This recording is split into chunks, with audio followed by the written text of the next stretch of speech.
welcome to another video in Making Sense of Multiple Sclerosis with me, Shirley. And today I'm going to talk about something that affects a lot of us, and that is vision issues.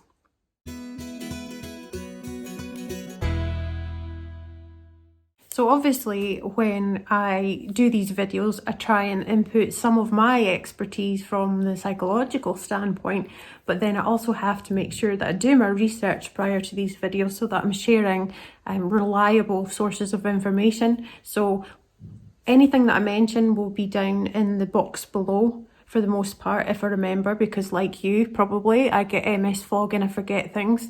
But anything that I've quoted or used is down in that box for you to be able to check for yourself and read for yourself. So I just wanted to point that out. So according to the MS Trust, 1 in 4 people on average with multiple sclerosis do experience some kind of eye or vision issues, vision loss. And I want to talk today about how that happens, why that happens without being too boring and scientific, and what you can do to kind of not remedy it, but to cope with it. And I'll put a little bit in about my experience of complete vision loss. So I'll put this little diagram up to let you see some of the typical symptoms that you might experience with vision loss or vision issues. It can be characterized with eye pain, actual impairment, general impairment, light sensitivity, which was a huge one for me to try and explain to people that if you're losing your vision, why do you feel the need to wear sunglasses? Does that not make it worse? But I had to, even though I had vision loss, there was a lot of pain with light, so I had to have sunglasses on all the time. Blind spots.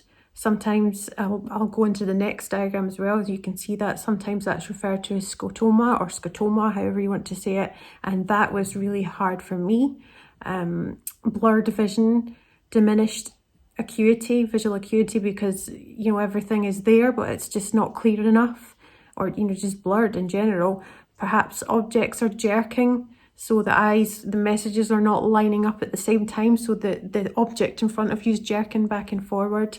And again, eye pain, which we talked about, and then just general double vision, which is really frustrating. My particular scotoma was really annoying in that it was right in the middle of my vision. So it's a natural reaction when you hear something or someone speaking to look at that.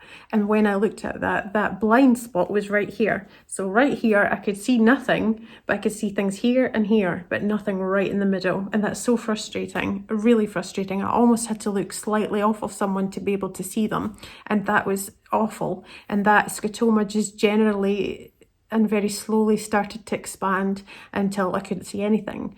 And that was scary. So that was mine. And I'll go on to explain mine, because mine was not optic neuritis, but we'll talk about that later. The next thing that I hate, and I'm sure people get it anyway, it's quite a natural phenomenon within the eye, but we get something called floaters, and I always laugh at that because I'm immature, and in the UK floaters does not always belong to a description of eye issues. I won't describe why or what it is because it's disgusting, but it's not always meaning eye issues. So floaters kind of appear they appear differently for everybody. Some people see them as little dots everywhere. Some people see them as squiggly lines. It could be almost like little cobwebs or anything really. It just looks it's really annoying. The best way to kind of assess floaters if they're not overly prominent within your vision is to look up into the daylight or the sky. Look right up at the sky because it's bright. Don't look directly at sunlight, I'm not advocating that, but look up at the sky, and sometimes you'll see little black dots or these lines, or however your brain has them, your eye has them, and you'll see them kind of floating about and they're not really there. What you're seeing is within your eye. And I'll put up a little diagram again for you to look at, hopefully not boring, but these floaters typically come from these little bits of connective tissues that come away and they float in the vitreous. So the vitreous is just a medical fancy pants name for the clear gel that's between the retina and the lens. And the proper name for it is the humor vitreous. That's the Latin name, but there's nothing humorous about it when you've got lots of stuff floating about in it. So here's another diagram as well that just shows how many bits get in the way and cause this visual disturbance. And it's so annoying. I mean, it's minute compared to complete vision loss, but if you're looking at things or trying to read and you've got these little floaters in the way, they're really distracting. So you get different types, and here's kind of where they come from.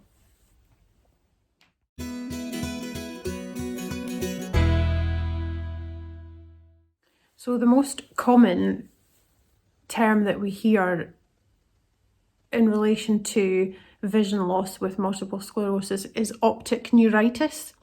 Now, optic neuritis can be a condition on its own, actually, without being associated with MS, but it is commonly associated with MS because of the fact that it's a nerve.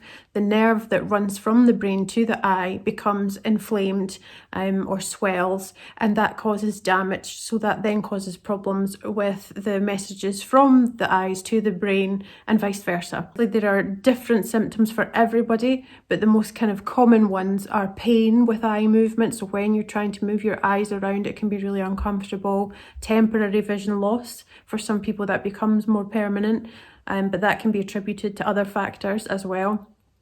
And obviously that's quite a traumatic thing for somebody. I remember saying to my neurologist when I was completely paralysed from the chest down and blind that I didn't mind being in a wheelchair. That was the least of my worries. But vision loss is huge. It's such a big part of how we communicate with each other, how we perceive the world and how we cope with the world. And to lose your vision is not only really difficult for you and everyone around you, it borders on trauma, serious trauma. It's a traumatic experience.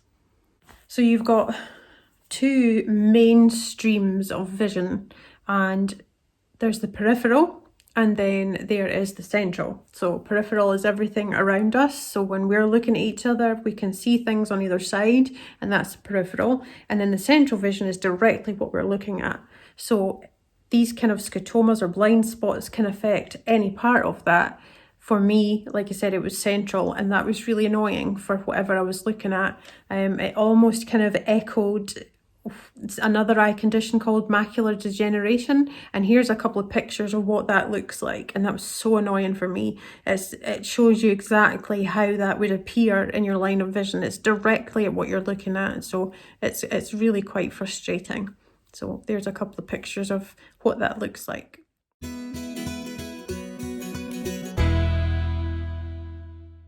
So with this vision loss, which is typically characterized as optic neuritis, there's also another kind of vision loss that comes about through MS, and that was my type.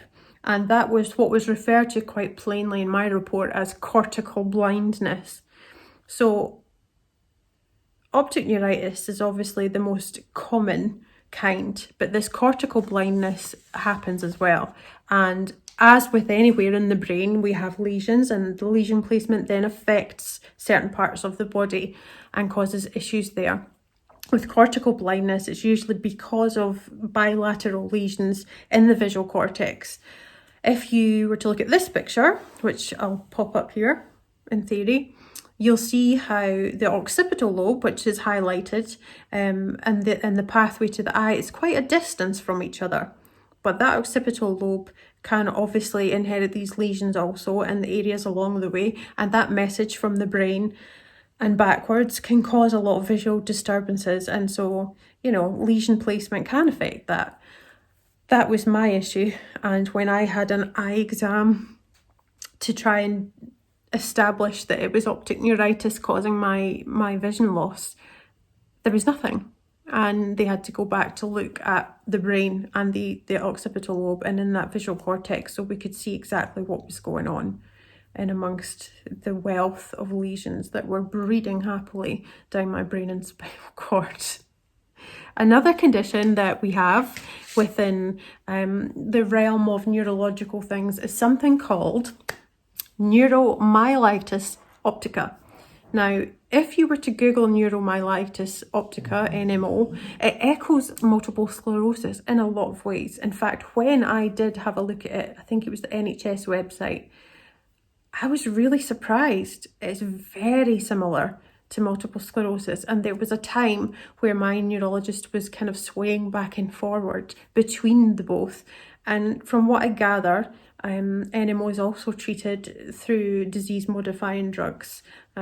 So that's another thing that some people go through in the early diagnosis stages. There's sometimes a little bit concern over whether it's neuromyelitis optica or multiple sclerosis. So they're very similar to each other and share a lot of the symptom frameworks. So that's another thing to consider.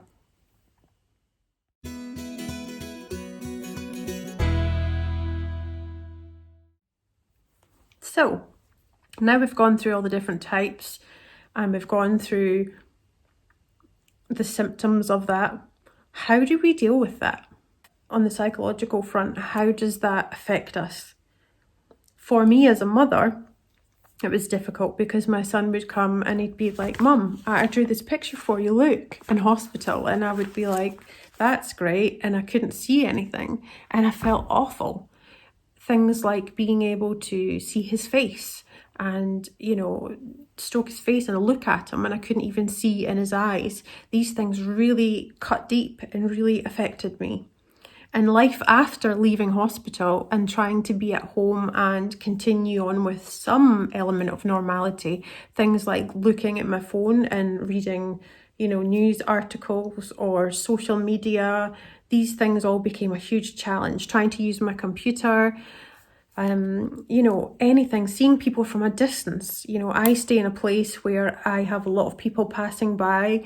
We stay in a place with lots of horses, so a lot of my friends will come to see to their horses, and in the distance, I'll see someone and I won't know who it is, and if they wave, I couldn't see them. And I would think, gosh, they're going to think I'm so ignorant because I haven't waved back, or I'd wave at people I didn't know just to cover it in case they thought I was ignorant.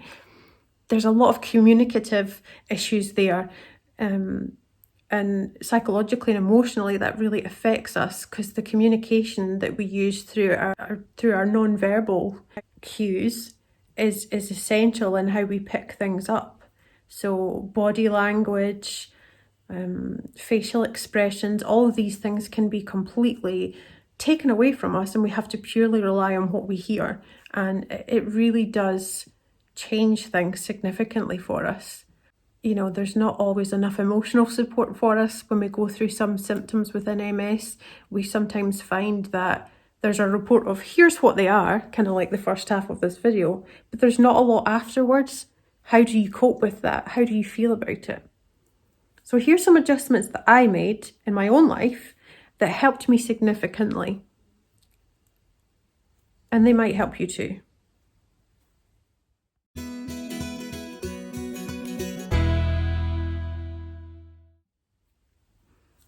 So the course of treatment for me was steroids initially. Now, a lot of people, even with neuromyelitis optica, cortical blindness, horrific relapses, a lot of the times the first course of action is to issue prednisolone or steroids, typically 1,000 milligrams a day. So I had 100 milligram tablets, so I was whacking back 10 of them a day. And that kind of pushes the body on to have a response and treat that. The next thing is what happens when that doesn't work, or what happens when you go on disease modifying drugs and there's a slow reparation, but it's very slow. Every day you're waking up and it's not really that great, it's marginally better. You start to feel really defeated and upset. I started to get really despondent when I had been on a couple of months worth of the disease modifying drug natalizumab, and I felt like, gosh, I thought I took this drip and then all of a sudden I woke up and I was me again. But I failed to realise that I'm always me. It was just these external factors that were really affecting my disposition and how I felt about myself and how I felt about my situation.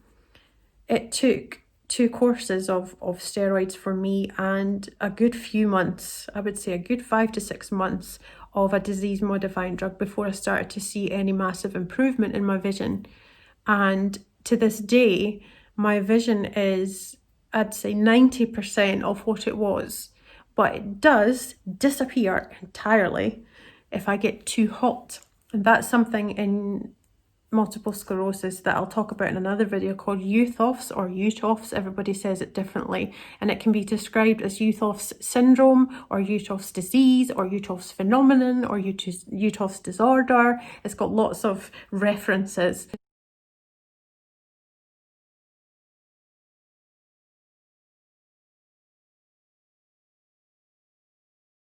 But that comes about where if you overheat, it exacerbates pre-existing multiple sclerosis symptoms. So if you have weakness in your legs or if you have vision issues, all these things become worse when you get too hot. Now that doesn't affect everybody, but that does affect a lot of people, and it affects me. So if I get too hot, or if I try to exercise, or I get worked up about something and I overheat, my vision disappears.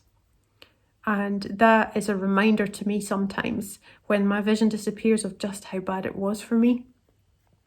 It's scary. And then when I move away from something that's causing me to be too hot, I might be sitting next to a heater, or I might have worked myself up. As soon as I cool down, that vision very slowly comes back again. So the Youth-Offs part is a factor. In terms of coping with day-to-day life with vision loss, it is a massive adjustment. It takes time to figure out what you can do and what you can't do safely. If there's something that you like to do that really surrounded and revolved around your vision, it's finding ways to adapt that if you can. For example, I wanted to continue typing. I wanted to continue writing things on the computer. I then had to think, well, how can I do that without being able to see right now? And I remember downloading a software, and I don't want to get in trouble for advertising, but I don't want to get it wrong either. I'm sure it was called Dragon Dictate. And that allowed me to dictate what I wanted to say, and it still formulated that into a text document, which was great. Although I did need to get peers and friends to review that and check over things when I was submitting paperwork or looking at, the composition of documents. So I still needed help with that, but it allowed me an element of independence. I am a rider, and unfortunately I haven't been able to ride much of late, but not because of me, because my horse is a very old man and he's now reached the age where he really can't be bothered doing any work, and it causes him to be out of breath, and he's just as disabled as I am, so I really don't do it as much these days, which is unfortunate. But I used to ride a lot, and at the time of diagnosis I thought, right, I'm completely paralysed, I'm not going to be able to ride again. And once the paralysis subsided a little bit and I saw improvement and was able to come out of a wheelchair into crutches, I then thought, okay, let's get riding again. But there was still the vision issue.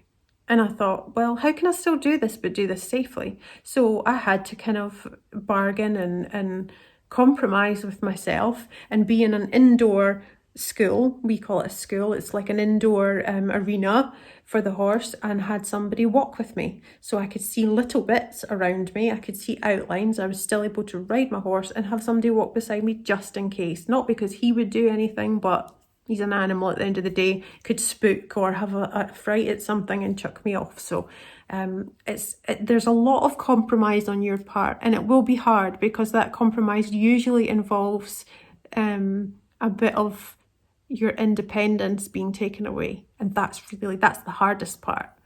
Not being able just to hop in the car and go to the store for something, or not being able just to go and write a letter or read something.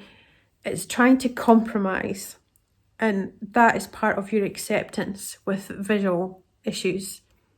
It doesn't mean that your independence is totally taken away, but you will have to make some adjustments, and that's really hard. It's hard to accept, and it's hard to reason with, and psychologically it does cause a lot of internal trauma. And if you're like me, you're all shiny on the outside, but the inside is where all the fretting is going on and all the worry is going on, and you maybe don't share that as openly as you should. So it's important to be open about it. It's important to compromise a little bit when it comes to your independence, and it's also important to be safe about the decisions that you make.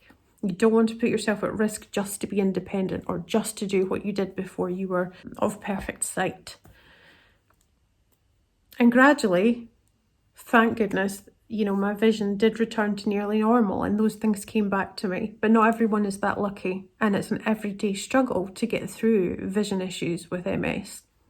And although I can't fully relate because I don't live with it permanently, I do get tasters of it and it's awful. But it's all about finding ways to compromise a little bit and still enjoy the things you once did. Now, if you're a painter or you're, you know, it's something that's entirely based on vision, that's got to be so hard hitting. And you need to be able to talk about that with family and friends and be open about how that's affecting you and redirect into something else that you can enjoy.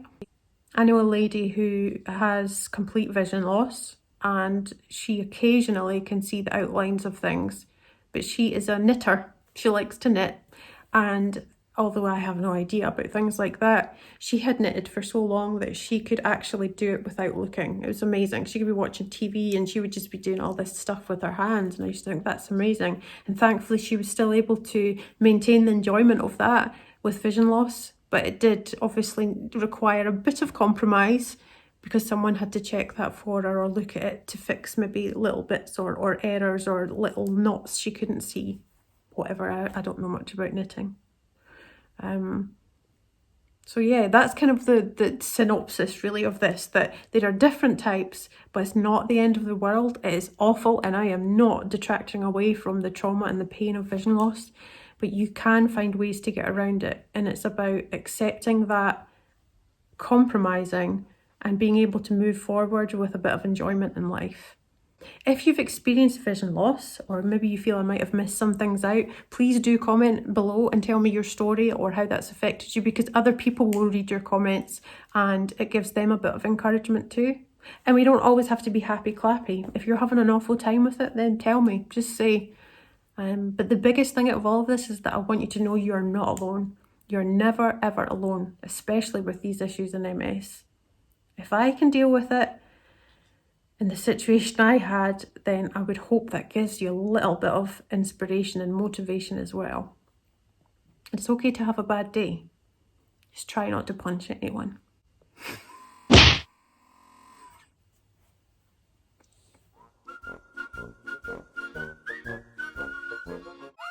Hello and welcome to another Making Sense of Multiple Sclerosis video with me, Shirley, and today I'm going to talk about head transplants. Today I'm going to talk about